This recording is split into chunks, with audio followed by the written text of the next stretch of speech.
You know how they say every marriage hits a rough patch? Well, mine hit a freaking sinkhole.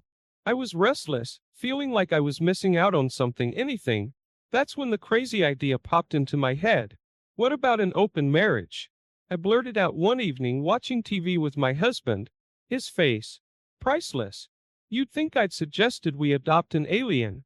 He was all what, why? And I'm there casually tossing my hair saying, oh, spice things up. Little did he know I was already spicing things up with Jeff, my gym buddy. The perfect cover, right? My hubby, bless his heart, was initially like a deer in headlights. I don't know, he mumbled. But after some persuasive arguments about new experiences in modern relationships, he agreed. Can you believe it? I almost felt bad for the guy. Almost. Meanwhile, my affair with Jeff kicked into high gear. We were like teenagers sneaking around, giggling, making out in his car. I was living a double life and it was exhilarating. I thought I was so clever, fooling everyone, especially my husband. Then plot twist. My husband, Mr. Goody Two-Shoes, goes on his first date. A friend set him up. Can you imagine my straight-laced hubby on a date with another woman? I expected him to bail or botch it up, but nope. He went through with it, came home looking different. Not happier, but definitely less him. It was a whirlwind. My affair, his dates, our marriage turning into some daytime soap opera. But deep down I knew I was winning. I had Jeff in my safety net at home. Perfect plan, right? Wrong. Because that's when things started getting real. Real fast.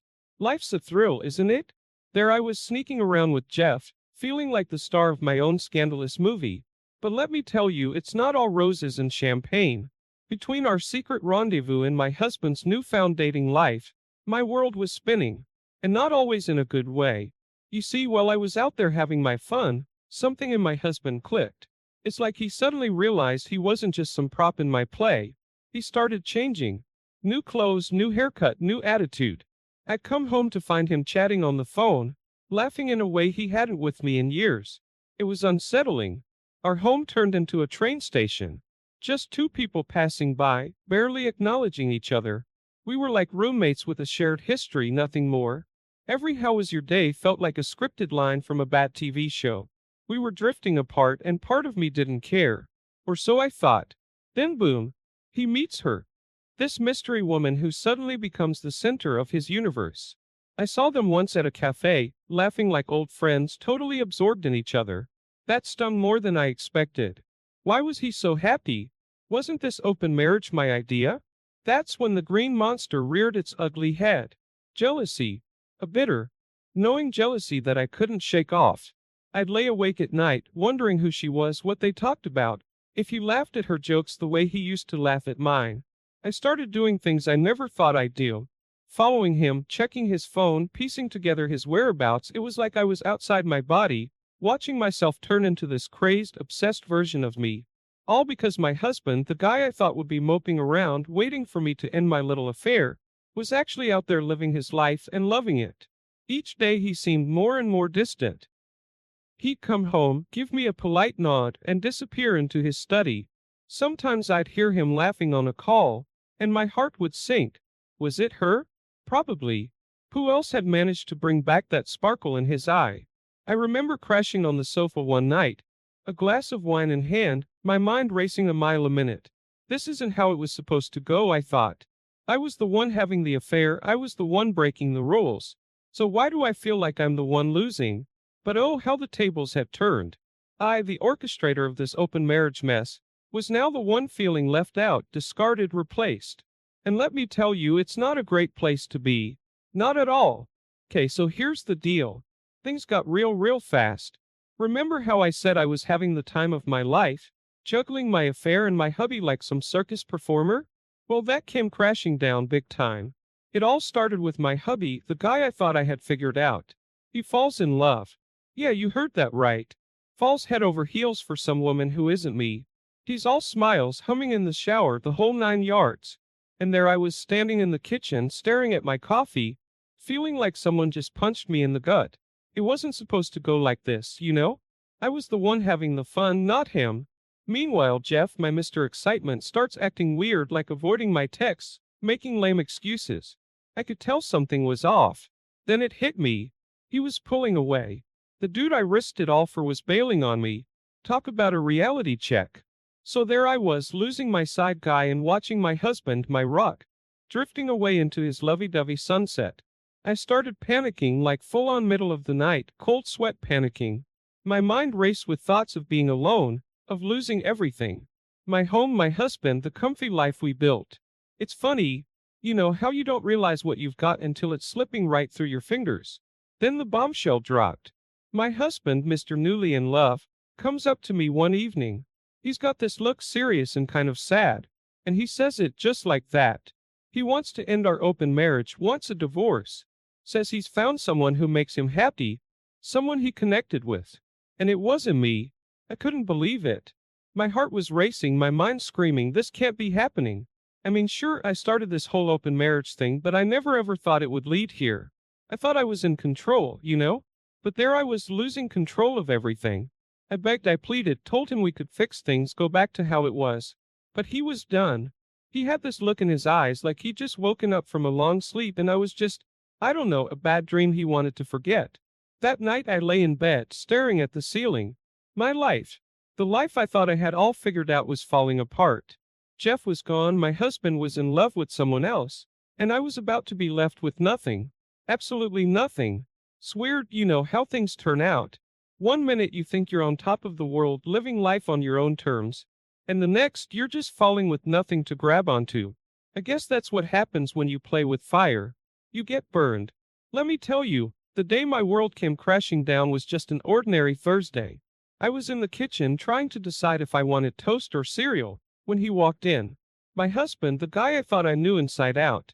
But that morning he looked different. Like a storm cloud ready to burst. He didn't waste any time. I know about the affair, he said. His voice calm, but his eyes, they were like ice. My heart dropped to my stomach. For a second I thought about lying, but the look on his face told me it was game over. So I confessed. Spilled everything about me and Jeff. It was like watching a car crash in slow motion. You want to look away, but you just can't. I babbled and sobbed, telling him it was just a stupid mistake, that it meant nothing. But the more I talked, the more I saw that wall going up between us. He was resolute, like he'd reached a point of no return. I want a divorce, he said, cutting through my pleas like a knife. Just like that, my world split in two. He talked about how he'd found someone else, someone who made him happy. And there I was, trying to grasp the shards of my life, cutting my hands in the process. The divorce proceedings were a nightmare. Every meeting, every document was like twisting the knife a bit more. I tried to salvage what I could, but let's be honest, I was the villain in this story. I was the one who cheated, who lied, who wrecked everything. My friends, our friends, they all looked at me differently. I was the talk of the town, the unfaithful wife who got her comeuppance. It was humiliating, going through the motions, fighting for every little thing while knowing I was the one who screwed up. And then there were the nights, the long, lonely nights, when the reality of what I'd done hit me like a ton of bricks. I'd lie awake thinking about the past, about what could have been. I missed him, missed us. But there was no going back. I'd made my bed, and now I had to lie in it. The funny thing is, I thought I wanted freedom, excitement, something more. But in the end, I was left with nothing but regrets. Regrets and a bunch of legal papers that once signified my marriage, my life. It's weird, how life turns out. You think you're making the right choices, but sometimes you're just making a bigger mess. And when you finally realize it, it's too late. The damage is done. And you're just left picking up the pieces of a life you once loved. You know how in movies, the scandalous news always breaks out at the worst possible moment? Yeah, well, that's exactly how it happened to me. There I was, thinking I could keep my little affair with Jeff under wraps, and then bam. It's all over our social circle like wildfire. I mean, talk about a public meltdown. It wasn't just whispered gossip at parties. It was full-blown front and center drama. Friends who I thought were ride or die started ghosting me. I'd walk into the room, and the chatter would just die down, eyes darting away. I became that woman, the one people talked about in hushed tones but never to. Watching my reputation crumble was like being in one of those nightmares where you're falling, and there's nothing to grab onto. Friends I'd known for years, friends who'd been to my home, celebrated birthdays with me, suddenly acted like I was contagious. It's funny how quick people are to judge, to take sides. And of course, everyone sided with my husband, Mr. Perfect, who could do no wrong. Meanwhile, my husband, or should I say my ex, was out there living his best life. I'd hear bits and pieces from the grapevine. How happy he looked, how in love he was. It was like he'd stepped into this shiny new life, leaving me in the dust. It stung, you know? Not just the losing him part, but seeing him so easily replace me, like swapping out an old couch for a new one. And there I was alone. Not just physically alone, but that deep, aching kind of alone. The kind where you start questioning everything about yourself, your choices, your life. I'd sit in our my empty house, replaying everything in my head. The lies, the sneaking around, the way I tossed our marriage aside like it was nothing. Regret's a funny thing, it creeps up on you slowly, and then suddenly it's all you can think about. I started to see everything I'd lost. Not just my husband, but my friends, my dignity, my sense of self. I'd been so caught up in the thrill of the affair, and feeling wanted and alive, that I hadn't stopped to think about the cost. And let me tell you, the bill was steep.